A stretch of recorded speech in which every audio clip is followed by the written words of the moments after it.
안녕하십니까. 전남대학교 소프트웨어 중심대학 사업단 유재명입니다. 저희가 인터넷과 미래 네트워크 기술에 관하여 군산대학교 소프트웨어 중심대학 사업단과 함께 진행을 하고 있습니다. 이번은 5차 시로 네트워크 프로토콜에 관해서 진행을 하고자 합니다. 전체 차시는 네트워크 기초로부터 시작해서 네트워크 데이터 전송까지는 군산대학교에서 진행을 하고, 이제 5차시부터 네트워크 프로토콜에부터 인터넷과 미래까지는 전남대학교에서 진행을 하고자 합니다. 이번 차시는 네트워크 프로토콜에 대해서 살펴보겠습니다.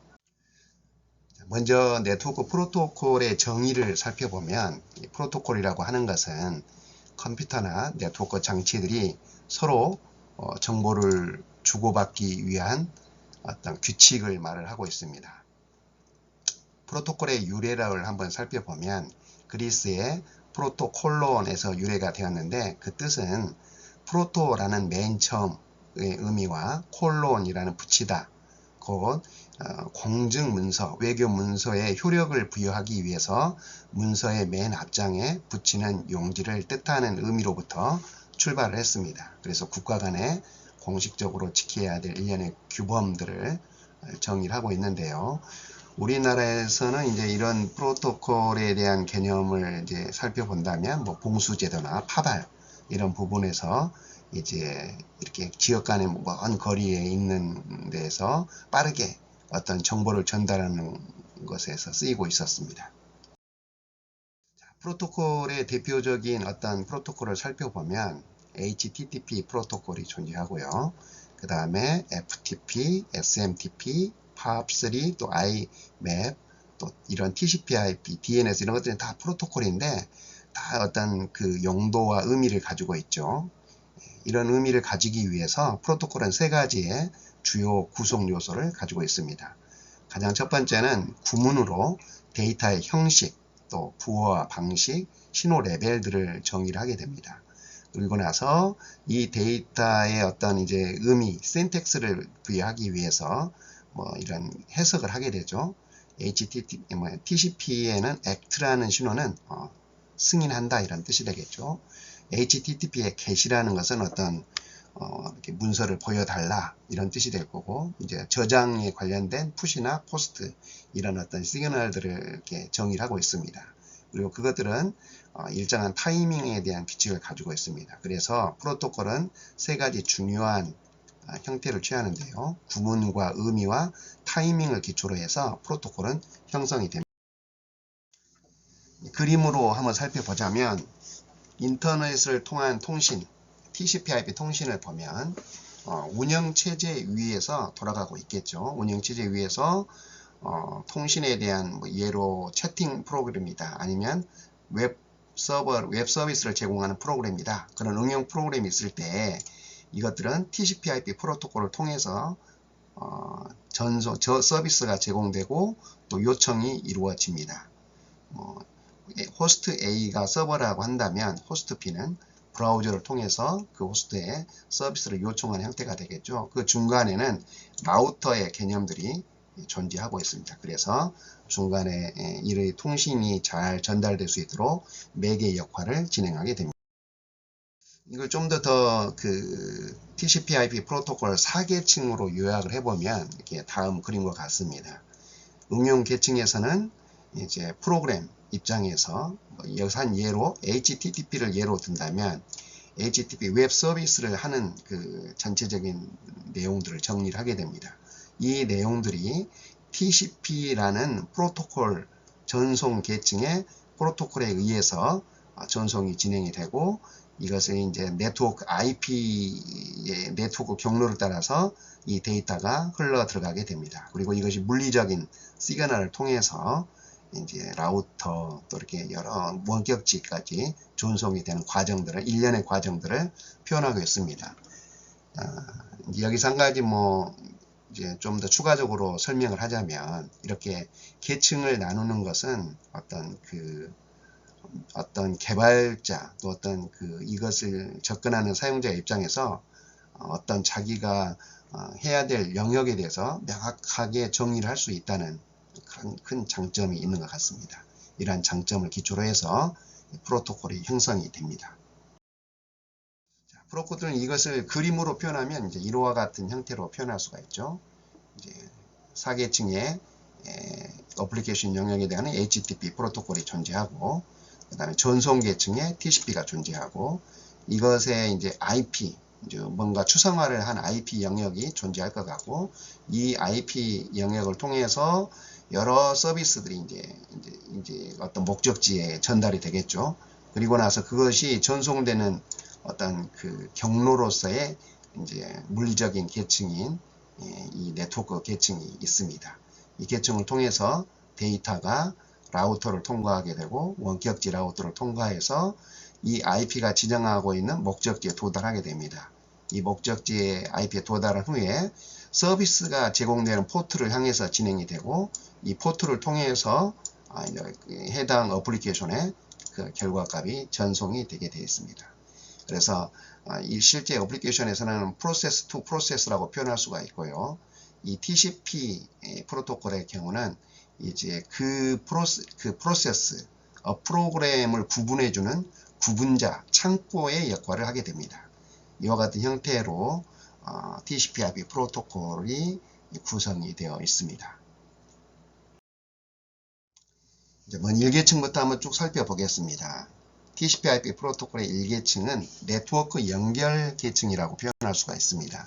네트워크 연결 계층의 가장 물리적인 장비, 그것은 이제 어떤 데이터를 시그널을 통해서 데이터를 전송하는 단계 장치가 해당이 되겠죠. 여기서 여러분이 잘 보시는 것처럼 USB 타입의 USB 타입의 랜, 유선 랜 카드를 이렇게 표현할 수도 있고, 시리얼 타입, 이제 PCI 슬롯에 꽂는 이런 랜 카드 타입이 있고요. 또 여러분이 잘 보고 있는 이제 무선 랜, 이런 종류들의 무선 랜들이 존재하죠.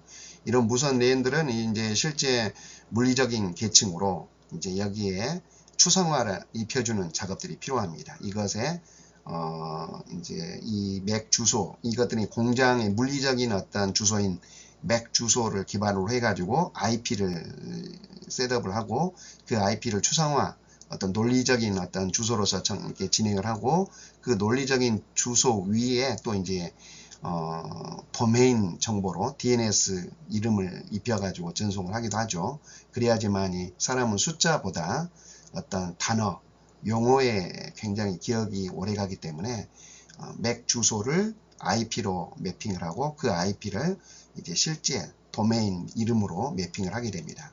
우리가 인터넷 프로토콜의 그 속성 정보를 보게 되면 이제 이 맥 주소를 IP로 매핑하는 이 과정이 필요합니다. 그래서 DNS 도메인 네임 서버를 통해 가지고 이것이 전송이 되게 되죠. 이렇게 해서 이제 실제 그 정보를 보면은 여기에 있는 맥 주소 위에 IP가 설정이 됩니다. 여기는 물리적인 주소라고 한다면 이건 논리적인 주소라고 볼 수가 있죠. 이렇게 해서 1계층에서는 이런 구체적인 아이덴티티 식별 주소를 통해 가지고 본인도 식별이 되고 원격지도 식별이 되는 형태로 되기 때문에 데이터가 그 점대 간에 데이터를 전송할 수 있게 되는 것입니다. 이것을 이제 경로를 찾아서 진행을 해야 됩니다. 그래서 여기에서 이 맥 주소에 이제 여기가 맥 주소가 있고 IP를 통해 가지고 이 IP는 실제 이제 이런 그 로컬 그룹이 포함되어 있는 허브나 스위치에 연결이 되어 있죠. 이 허브나 스위치는 실제 라우터에 연결이 되어 있고, 이 라우터는 경로를 통해 가지고 이렇게 계속해서 전송이 됩니다. 전송이 되어서 상대방 이제 라우터에 전달이 되고, 이 라우터에 등록되어 있는 이제 주소를 찾아서 IP의 마지막 최종 전송 단계까지 진행이 됩니다. 이때 사용되는 어떤 프로토콜로는 이제 이 허브 스위치를 중심으로 해서 IGMP 인터넷 그룹 메시지 프로토콜에서는 이제 멀티캐스트, 그 안에는 여러 이제 그 PC 간의 어떤 정보들을 관리하는 IGMP 이제 이 프로토콜에 의해서 진행이 되고, 혹시나 여기에서 뭐 이제 오류나 네트워크 진행 단계에서 발생할 수 있는 그런 문제들을 진단하는 ICMP 이제 프로토콜이 진행을 하고, 실제 이 물리적인 주소 맥과 논리적인 주소 IP 간의 주소 변환을 해주는 ARP 프로토콜들이 이 2계층에서 활용되는 프로토콜이라고 볼 수 있습니다. 이런 프로토콜을 이제 하기 위해서 뭘 하냐? 이 인터넷 프로토콜에서는 내 현재 소스 출발지에서 목적지까지 가기 위해서 제일 중요한 것은 경로를 찾아야 됩니다. 이 경로에는 이제 여러 가지 어떤 정보에 의해서 어떤 거기에 있는 경로의 코스트가 이 R1에서 R2까지 진행할 때의 어떤 코스트가 있습니다.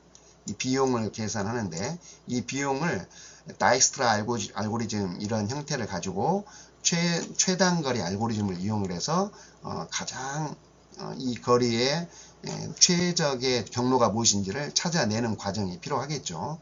이런 과정에다 만약에 여기에서는 예를 든다면 다음 장에서 보면 프로그램적으로 한번 설명을 해보겠습니다.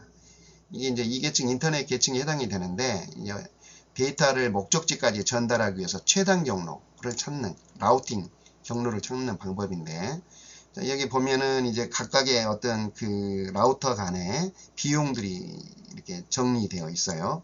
R1과 R2와 R3와 R4 간에.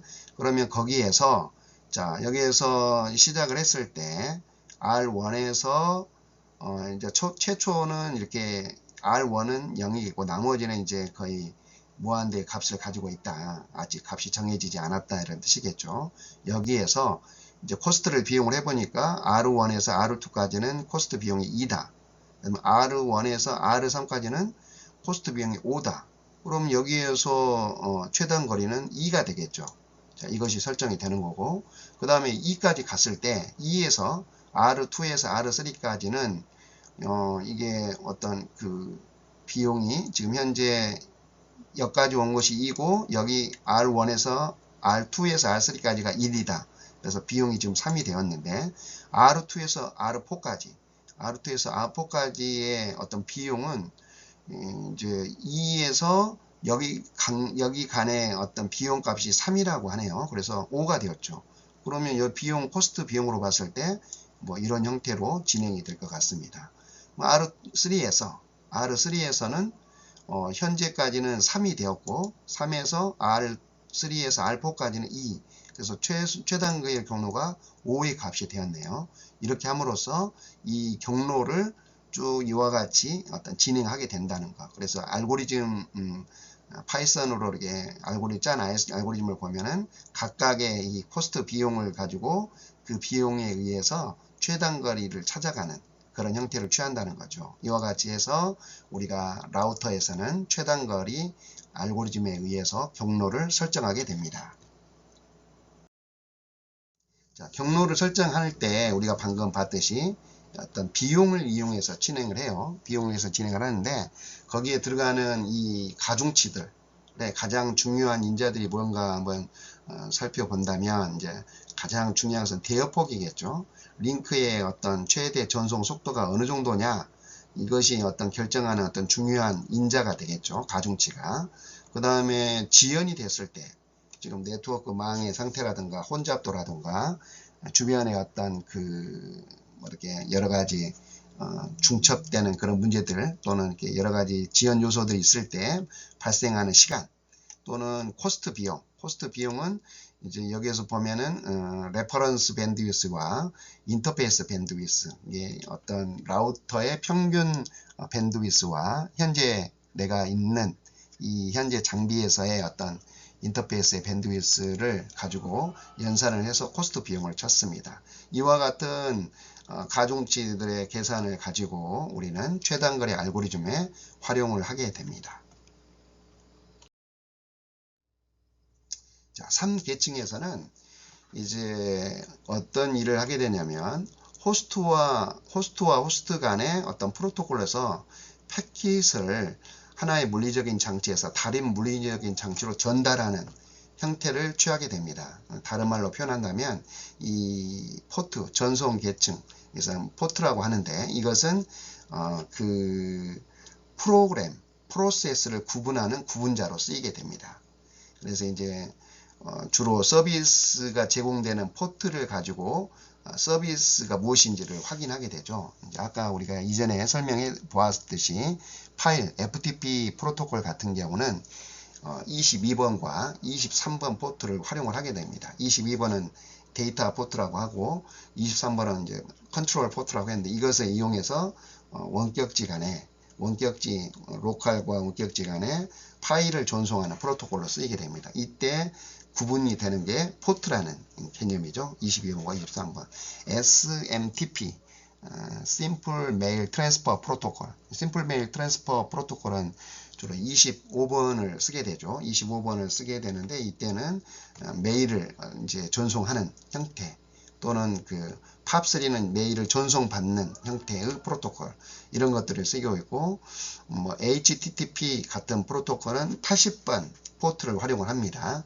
또 이제 보안이 강화되어서 보안 시큐어 포트로 쓰이게 되는 것은 443번 포트 이것들에 의해서 그 원격지에 전송이 된 IP에 의해서 전송이 되고 나서 프로그램을 구분하는 정확하게 프로그램에게 전달되는 창구로서의 포트를 말하는 게 바로 전송 계층이라고 합니다. 근데 이 전송 계층에는 TCP 포트가 있고 UDP 포트가 있고 SCTP라는 포트가 있어요. 근데 TCP 포트는 연결 지향 포트라고 하는 것 같고, 그 다음에 UDP 포트는 데이터그램. 그래서 한마디로 이제 이것은 비연결성이라고 표현을 하죠. 비연결성이라고 표현해가지고 빠른 이제 전송을 추구할 때 UDP 포트를 활용하게 됩니다. 주로 방송에서 많이 쓰이게 되죠. 방송에서 브로드캐스팅을 한다든지 멀티캐스팅을 한다든지 이럴 때 쓰이게 됩니다.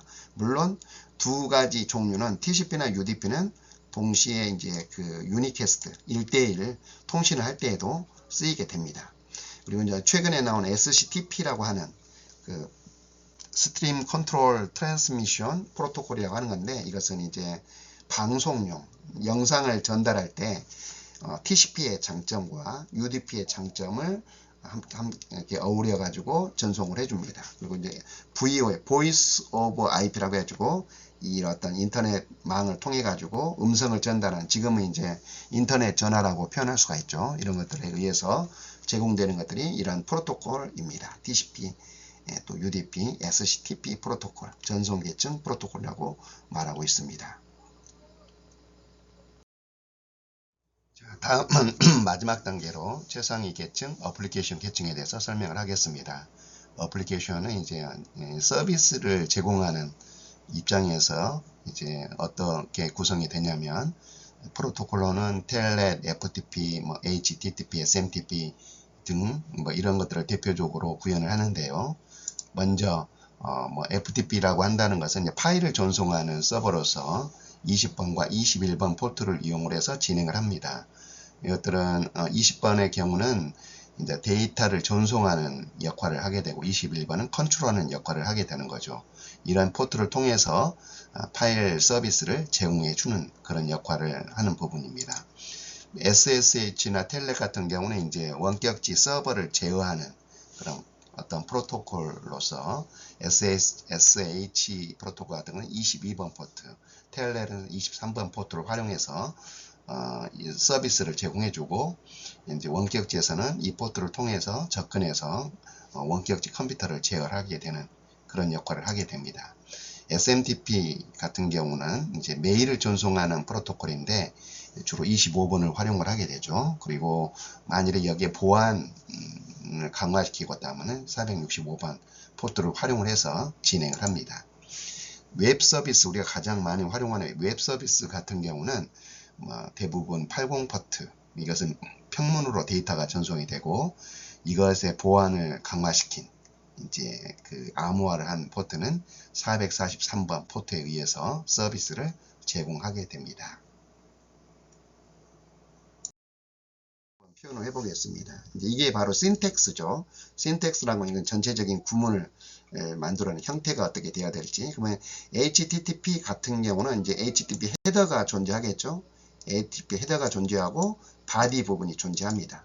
실제 바디는 이제 HTML 문서에 의해서 작성이 되는 거고, 이 문서가 어떤 프로토콜 타입에 맞게 그 다음에 전송이 됐는데 어떤 시그널을 보낼 거냐, 내가 메시지를 요청하는지 아니면 데이터를 전송하는지, 이런 개념들이겠죠.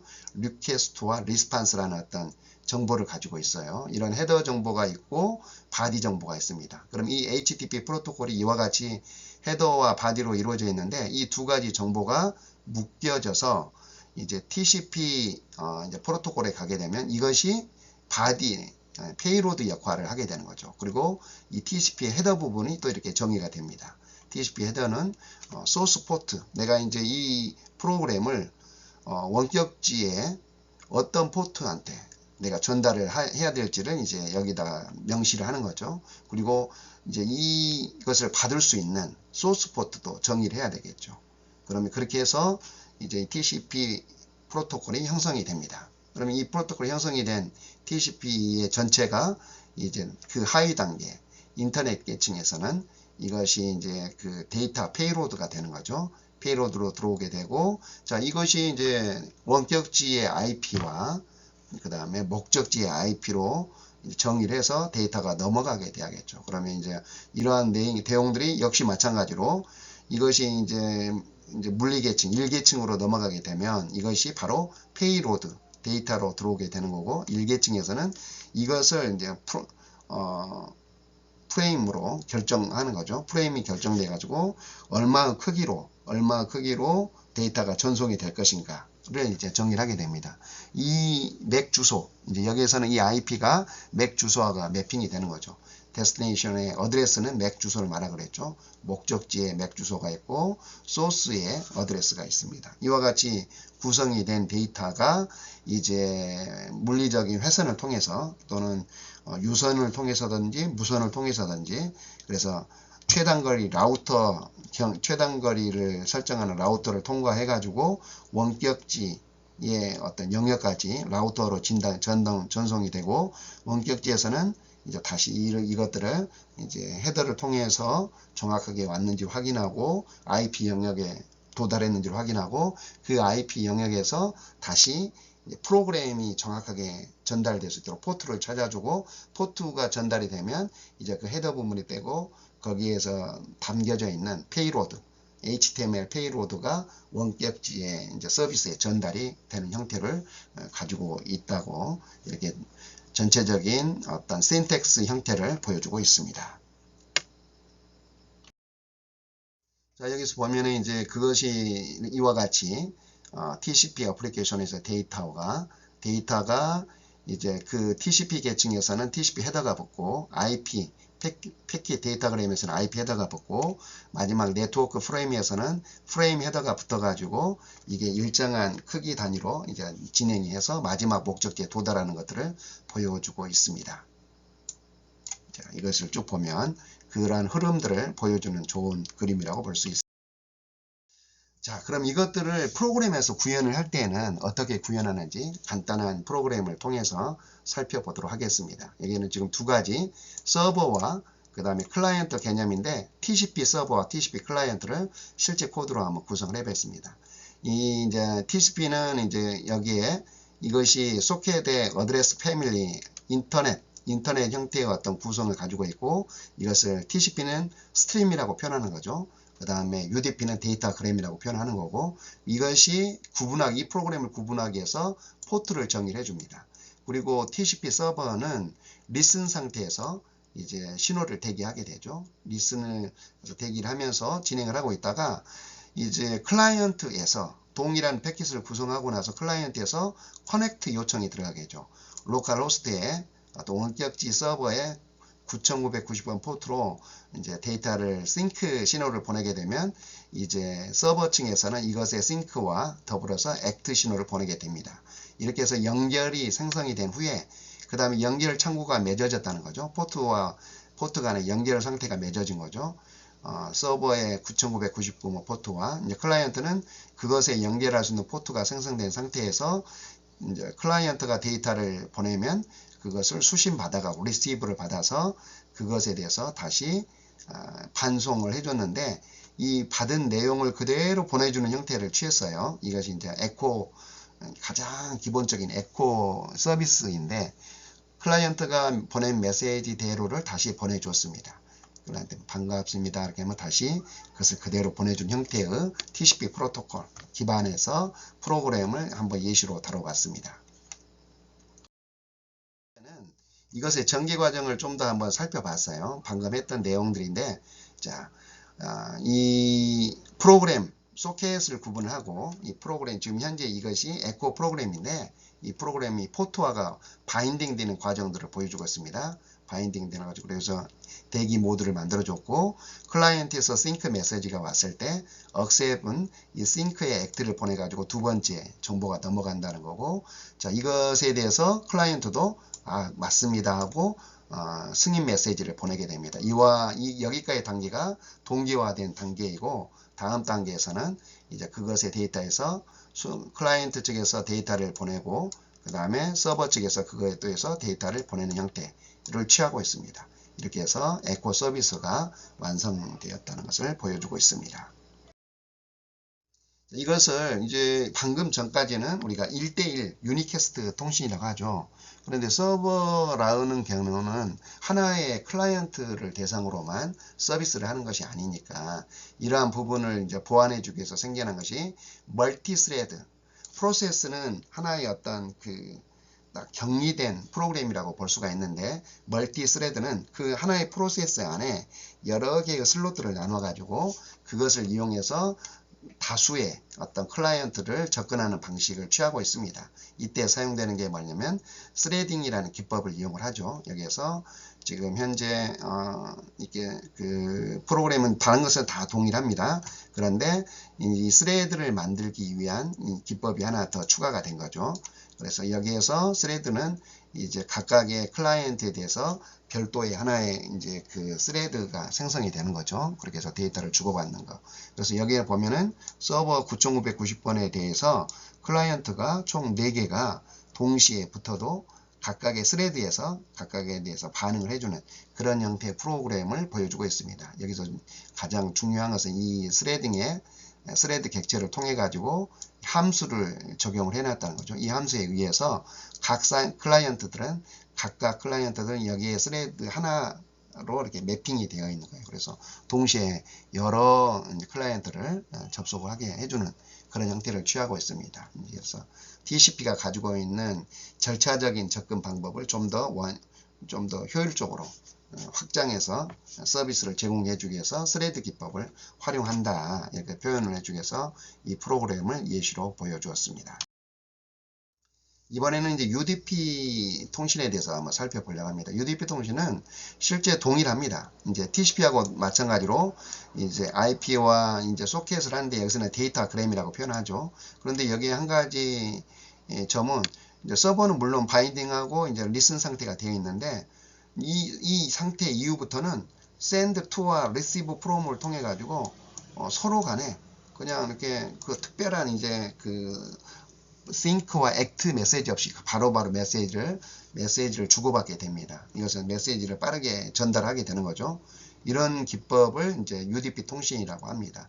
비연결 지향형, 다른 말로 표현하면 빠른 속도로 서로 간의 데이터를 교환하게 하는 그런 것 때문이죠. 그런데 이제 이러다 보면은 중간에 이제 이것은 비신뢰성이라고 해가지고 데이터가 도착했는지, 또 제대로 도착했는지, 제대로 도착하지 않았는지 이런 것들을 확인할 수가 없어요. 그래서 이런 거 이제 프로그램 쪽으로 보완해 주기 위해서 하는 건데, 여기에서 보는 바와 같이 지금 현재는 여기에는 어떤 중간 과정이 지금 이 UDP 통신에서는 빠져 있는 거죠.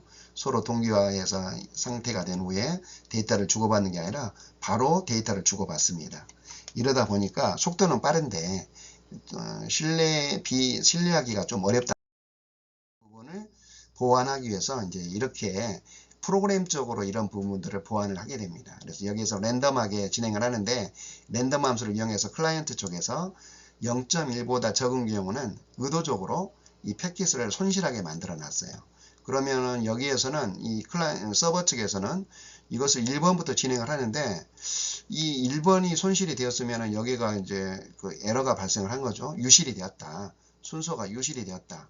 그렇게 해서 이런 부분들에 대해서 이렇게 받지 못한 부분을 체크하는 프로그램적으로 체크해 가지고 이 문제점을 보완하기 위한 어떤 프로그램적인 어떤 접근이 필요하겠죠. 그래서 TCP가 가지고 있는 신뢰의 형태를 좀 더 이렇게 UDP에서도 그것을 확보할 수 있도록 이런 프로그램적으로 이러한 부분들을 접근한다는 겁니다. 자, 우리가 이제 여기까지는 TCP와 UDP에 대해서 살펴봤고, 이제 우리가 처음에 생각했던 것처럼 HTTP 서버를 기본으로 해가지고 TCP 기반에서 하나 한번 만들어 보려고 합니다. 이것은 이제 파이썬으로 한번 만들어 봤는데요. 파이썬으로 만들면 이제 크롬 브라우저에서 이것은 그 HTTP 프로토콜의 이제 형태, 메시지 페이지를 보여달라 게시라는 시그널을 보내면 이제 이 서버 측에서는 이 게세 메시지를 받은 이후에 이런 HTML 문서를 클라이언트 쪽으로 보내주게 됩니다. 이런 형태의 서비스를 한번 구축을 하기 위해서 이제 클래스 단위로 진행을 했는데 심플 서버, HTTP 심플 서버를 만들었죠. 이제 버퍼링을 해놨고 그 다음에 여기에 관련된 것들은 이제 사이트의 홈 디렉토리가 어떻게 되고 이미지가 있으면 이미지 폴더도 하나 만들어 놓고 그렇게 해서 이 서비스를 실행을 하고자 합니다. 자, 그래서 클라이언트가 접근했을 때 포트를 열어주는데 중요한 것은 뭐냐면 이 HTTP 서버라고 한다는 것은 이제 그 프로토콜의 타입에 맞게 신텍스에 맞게 데이터를 주고받아야 된다는 겁니다. 그래서 그것이 HTTP 1.0의 클라이언트에서는 게시라는 메시지로 보내주게 될 거고 URL 게시라는 메시지를 받고 이것을 인식을 한 이제 서버는 그것에 맞는 그런 형태를 취한다는 거죠. 이것은 이제 클라이언트에서 요청하는 URL 요청 메시지고요. 이것에 반응해서 서버 측에서는 이 신호에 맞게 각각의 페이지를 접근해서 그 페이지를 클라이언트 쪽으로 클라이언트에 전송을 해주면 이런 HTTP 서버 브라우저에서 이 HTML로 전송받은 페이지를 브라우저에서는 이제 거기에 맞춰서 이런 형태를 보여주는 형태가 되는 거죠. 그래서 이제 이것을 가지고 하면 같은 사이트가 되는 겁니다. 그래서 두 가지 형태를 만들어 봤어요. 전체적인 소스인데 이 서버에서는 이제 이 그 웹서버에서는 이제 그 형태를 맞추기 위해서 HTML의 어떤 기본적인 포맷에 맞추기 위해서 그 헤더 구조와 그 다음에 바디 영역을 만들어 놨고 클라이언트에서는 쿼리문 이제 실제 이 리퀘스트 요청을 해야겠죠. 그것을 반응을 해서 그거에 대한 정보를 받는 겁니다. 그래서 이와 같이 진행을 함으로써 HTTP 서버가 구성이 되었다. HTTP 서버가 프로토콜에서 진행이 되었다라는 것을 살펴봤습니다. 예, 여기까지 해서 이번 강의를 마치도록 하겠습니다.